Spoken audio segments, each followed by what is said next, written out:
بسم اللہ الرحمن الرحیم۔ السلام علیکم ورحمۃ اللہ وبرکاتہ۔ آج میں دل کو سکون دینے والا وظیفہ بتاؤں گی، کیونکہ اکثر سننے میں آتا ہے کہ میرا دل بے چین ہے، میرا دل اداس ہے، عجیب سی الجھن ہوتی ہے، دل ڈرا ہوا ہوتا ہے، کہیں جانے کو دل نہیں کرتا، کچھ کرنے کو بھی جی نہیں چاہتا، دل گھٹا گھٹا سا ہوتا ہے، ایسے جیسے جی چاہتا ہے کہ کہیں دور چلے جائیں۔ ایسے ہی بہت الفاظ سننے کو ملتے ہیں۔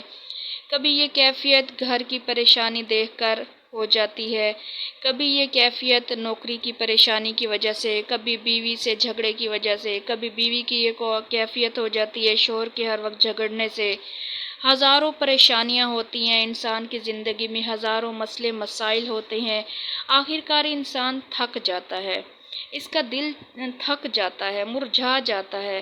اگر دل خوش ہوتا ہے تو مشکل کام بھی آسان لگنے لگتا ہے، لیکن اگر دل اداس ہے، پریشان ہے، تو آسان کام بھی اتنا مشکل لگنے لگتا ہے کہ اس کو کرنے کو جی نہیں چاہتا۔ میں آج آپ کو ایسا وظیفہ بتاؤں گی کہ یہ وظیفہ میں خود بھی کرتی ہوں، کیونکہ ہر انسان کے ساتھ ایسی کیفیت ہوتی ہے۔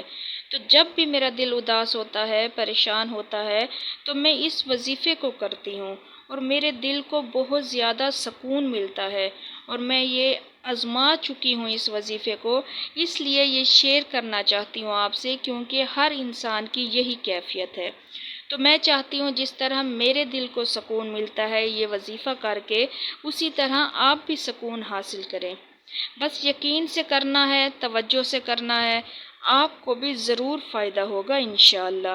وظیفہ یہ ہے کہ یہ جو سکرین پر آپ کو آیت مبارک نظر آ رہی ہے، اس آیت مبارک کو آپ نے ہر نماز کے بعد 3 مرتبہ پڑھنا ہے۔ 3 مرتبہ پڑھنے کا ہر نماز کے بعد آپ معمول بنا لیں، یا پھر رات کو سوتے وقت آپ 100 بار پڑھ لیا کریں۔ جس طرح بھی آپ کو آسان لگتا ہے پڑھنا، اسی طرح پڑھ لیں۔ ہر نماز کے بعد پڑھنا آسان لگتا ہے یہ تو آپ ہر نماز کے بعد پڑھ سکتے ہیں۔ اگر آپ کو یہ آسان لگ رہا ہے کہ آپ ایزی ہو کر، فریش ہو کر رات کو آرام سے بیٹھ کے پڑھیں گے، تو تب بھی آپ پڑھ سکتے ہیں، لیکن پڑھنے کا معمول ضرور بنائیں، اس سے آپ کے دل کو بہت زیادہ سکون ملے گا، کیونکہ ہر انسان چاہتا ہے کہ اس کا دل سکون میں رہے۔ تو انشاءاللہ آپ کو بہت سکون ملے گا۔ اس سے ایک بار یقین سے آزما کر دیکھیں، میں گارنٹی دیتی ہوں کہ آپ کو ضرور سکون ملے گا انشاءاللہ۔